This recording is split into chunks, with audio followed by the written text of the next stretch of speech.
Selamat malam, saya Erik Ahmad, saya director di, nggak ada, director di Cerah Hati. Hey, visual. Saya director di Cerah Hati dan juga drummer di Seringai. Biasanya saya di belakang layar, jadi sebenarnya agak aneh ini ditonton langsung ini. Soalnya kalau ngeband juga di belakang, kalangan sama personil yang lain. Kalau cewek-cewek teriaknya juga Semi gitu, nggak pernah teriak gue. Mungkin kita langsung aja ya. Bisa mulai si materi keynote. Serius, santai aja ya. Dan gue juga gak tahu mau ngomongin apa. Bukan yang itu tadi ya. Oke, yang bawah. Thank you.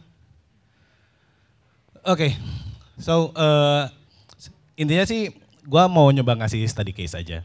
Karena dari tour yang gue terima bahwa membahas tentang opportunity dengan kreativitas di digital era. Oke. Sedikit cerita aja dulu soal Cerah Hati. Jadi kita tuh sebenarnya started off tidak sebagai PH.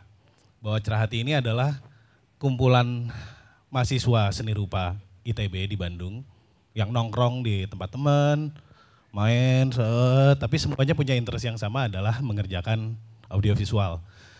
Keep in mind bahwa ini di tahun 2002 di mana teknologinya masih sangat terbelakang, internet susah, semua dial up, harus lewat kabel telepon. Mungkin kalian millennials gak ada yang tahu soal itu, masih yang ngerasain, berarti tua. Dan kita start memang untuk sebagai tempat bermain. Makanya kita mengerjakan project-projectnya juga main-main pada saat itu. Ngerjain video klip Mocha, pertama kali Mocha keluar di Bandung. Band miskin, gak punya uang. Cuma punya duit berapa juta. Oke ya udah deh gak apa-apa. Akhirnya kita bikinin.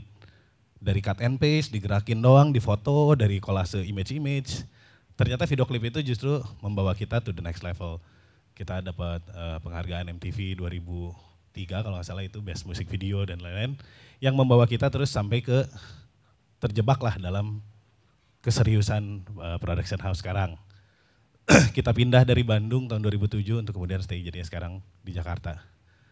Tapi kita berusaha untuk membawa spirit playfulnya itu untuk tetap kita bawa ke pekerjaan-pekerjaan kita. Kita selalu berusaha tawarkan ide-ide yang ya, push the limit lah gitu. Oh bikin TVC-nya stop mo infografik, gak seru. Gimana kalau bikin miniatur bergerak? Terus selalu kita berusaha push kayak, ini gue hanya ngasih contoh aja sih. TVC Hawk Band yang kita pernah bikin menggunakan 3D printing dan miniatur yang kita gerakan. Jadi kita selalu berusaha membawa spirit yang kita punya pada saat di Bandung dulu sebagai tongkrongan mahasiswa, dibawa ke pekerjaan kita. Dan menurut kita itu our leverage lah sebagai Cerah Hatinya. Nah cuman zaman berubah, generasi milenial datang, bahkan istilahnya sekarang millennials udah kehilangan istilah. Dan ini ada satu quote yang bagus dari sebuah design studio Haas Studios, bahwa instant death comes to those with narrow minds and inflexibility. Maksudnya dengan perkembangannya zaman sekarang berubah sekarang, kalau kita masih kaku dengan medianya, dengan cara bertuturnya, kita nggak akan survive gitu. TVC dulu karena medianya TV yang broadcasted, jadi suka nggak suka, jelek atau apapun, lu harus tonton karena cuman itu adanya. Apalagi kita ngerasain zaman cuman ada 4 channel, TVRI, SCTI, SCTV sama apalah gitu. Kemudian nambah gitu. Sekarang zaman kalian udah bisa milih.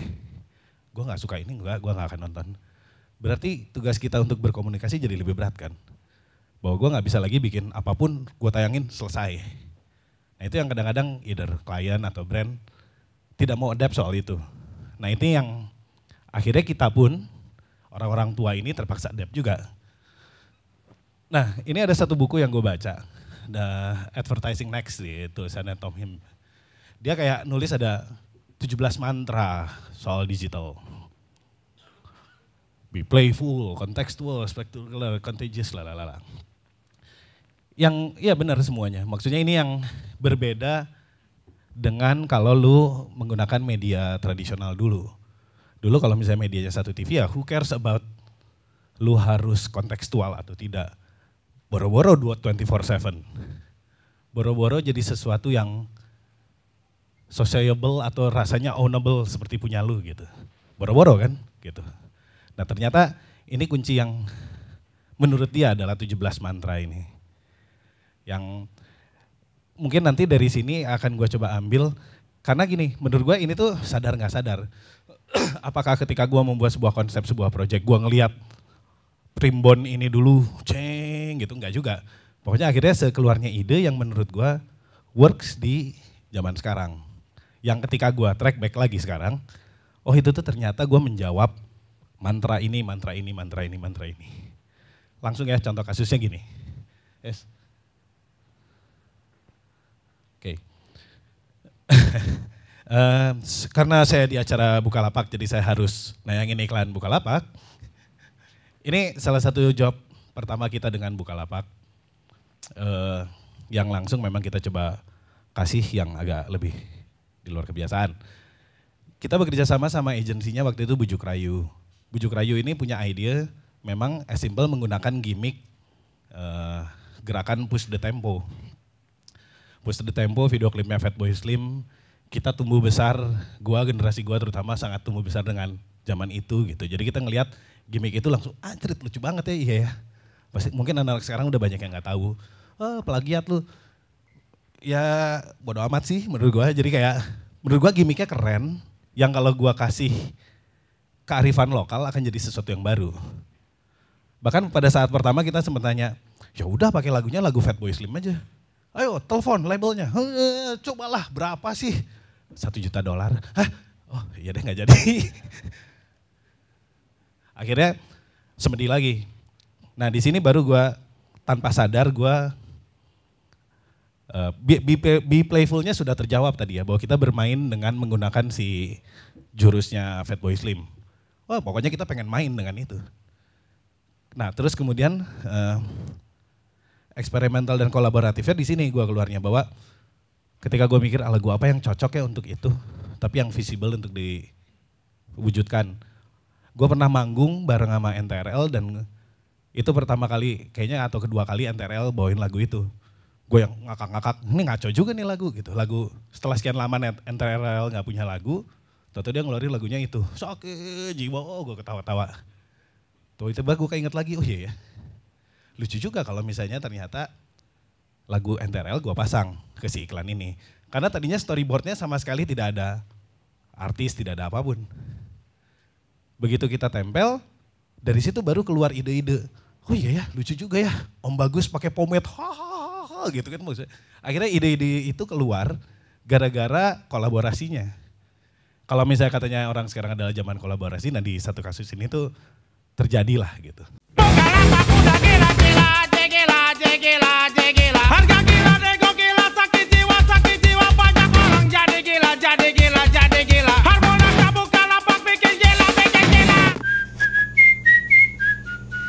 Sakit jiwa,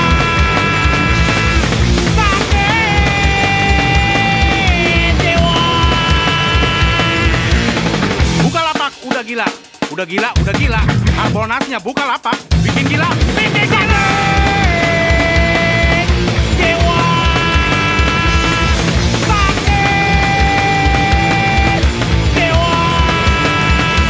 Yeay, login dan pilih barangnya. Klik tombol nego dan masukin harga negomu. Nego terus sampai dapatin harga sakit jiwanya. Wey, jangan lupa bayar ya. Ayo, buruan gila. Update aplikasimu sekarang. Menurut gua ini di sini tanpa kita sadari kita ternyata menjawab soal itu be playful, experimental dan kolaboratif. Tapi yang surprisingly ternyata dia be contagious. Ini gua kaget, maksudnya gue gak nyangka ternyata ada dampak ini. Kita receive banyak banget, jadi ketika kita tayangin kita kan kepo kan. Pengen tahu gimana sih feedback orang, apa segala gitu. Ternyata yang terjadi adalah orang, iya gitu. Maksudnya, apa tuh saus sambal pakai rambut gitu kan gimana gue gitu. Mereka bahkan memberi yang lebih gitu. Ternyata tanpa disadari it's contagious. Nah ini yang tapi emang agak challenging. Dari mana gua tahu, dari mana Bukalapak tahu, siapapun tahu bahwa ini gonna be contagious gitu. Apakah karena gimmick gerakannya, sesuatu yang lucu yang bisa diperankan? Mungkin. Apakah ini sesuatu yang bisa diulang? Gue juga gak yakin gitu. Tapi betapa beruntungnya Bukalapak, iklannya di repost dari satu itu gitu. Dan nah akhirnya yang gue pelajari juga, tanpa disadari juga, sebenarnya Bukalapak berusaha to get better. Dengan mereka learning dari kejadian yang sebelumnya. Dari learning itu mereka membuat sesuatu berangkat dari situ yang bisa mereka measure. Oh sebelumnya bikin lagunya ngaco, keras, apa segala, sekarang dikontrasin. Tahu sesuatu yang sangat kalem, gerakan kameranya semuanya static gitu. Jadi contrasting dari yang sebelumnya. Menurut gue itu adalah proses learning to get better dari kekeosan yang sebelum. Tapi ternyata bikin sesuatu yang yang distinct gitu, ternyata works untuk si Bukalapak. Dan akhirnya si Nego Cincai dapat hits yang lebih banyak daripada si Sakit Jiwa. Ini entah disadari entah tidak, tapi ya kita bisa belajar lah dari kejadiannya gitu. Nah ini ada satu lagi yang gue mau share. Ini tuh kita kerjasama sama Nivea.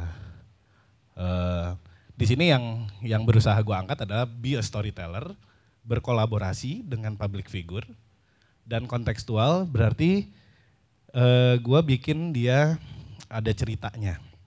Cerita yang gue angkat adalah kisah hidupnya BP. Jadi gue kayak bikin seperti napak tilas kisah hidupnya yang kemudian sekarang dia menjadi inspirasi. Nah jadi kalau yang gue perhatiin bahwa kalau mau storytelling di digital era, you gotta have value, sesuatu yang orang bisa ambil gitu dari cerita itu.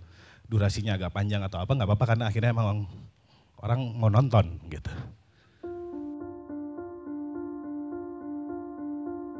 Kita berada di dunia untuk melakukan sesuatu. Seperti dia, seorang anak dengan cita-cita menyiapkan diri untuk menggapainya.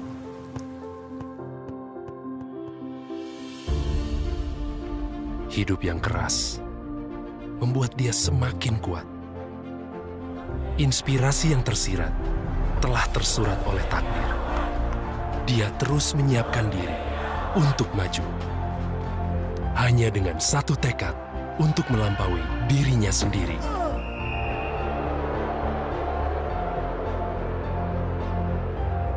Saat semua berpikir, itu akhir dari dirinya.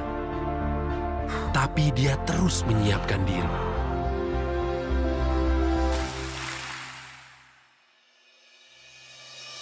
Untuk bangkit. Untuk mencetak gol. Gol untuk hidup yang keras. Gol untuk keluarga. Gol untuk penggemarnya. Gol untuk Indonesia.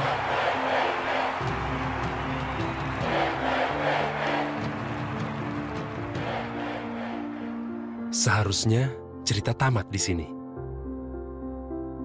Tidak. Hidup akan terus bergulir. Dan kini, ia menjadi inspirasi. Untuk generasi baru, untuk masa depan, untuk sekitarnya, untuk kita semua. Kita memang harus menyiapkan diri untuk tujuan hidup kita. So yang gue lihat dari digital storytelling akhirnya itu bahwa gimana cara mengengage audiensnya. Di sini ada beberapa cara, either dari story-nya atau dari ininya. Terus kemudian ada dari prompt action-nya atau dia profit value-nya yang bisa orang ambil dari situ. Nah, satu lagi contoh adalah ini.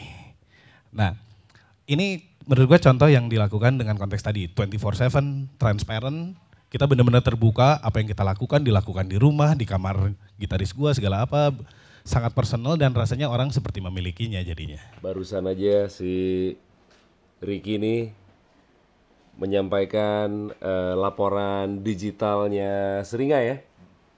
Hebat ya?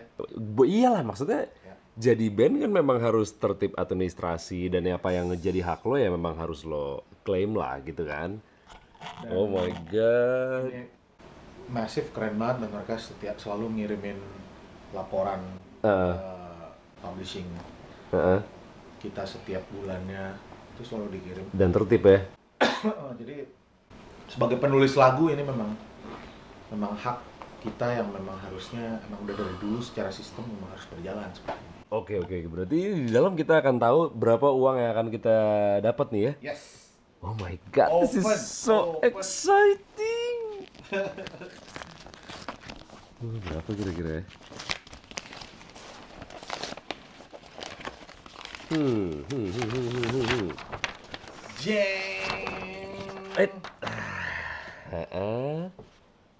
Oke. Jumlah Rp163.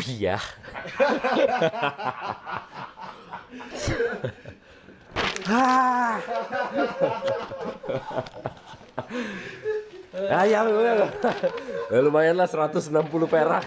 Aja bungkus gorengan.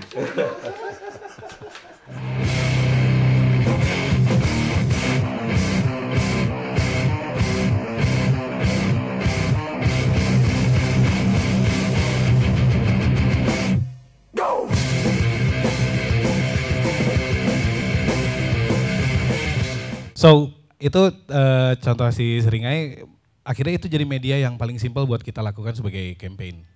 Visible dan menjawab kebutuhan si digital tadi.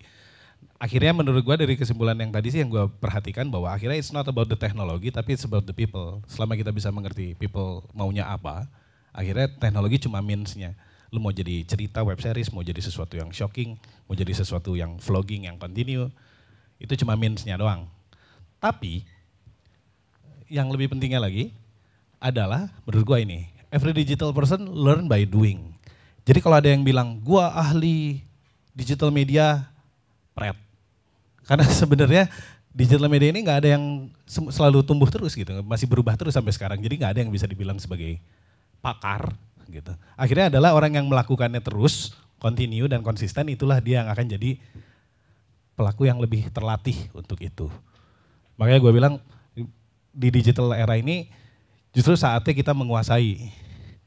Ini era baru milik kalian, semua norma-norma usang cara berkomunikasi itu udah saatnya kita gugurkan. Begitulah kurang lebih dengan waktu yang terbatas ini. Saya Dika Emot, thank you waktunya. Buka aja Bukalapak.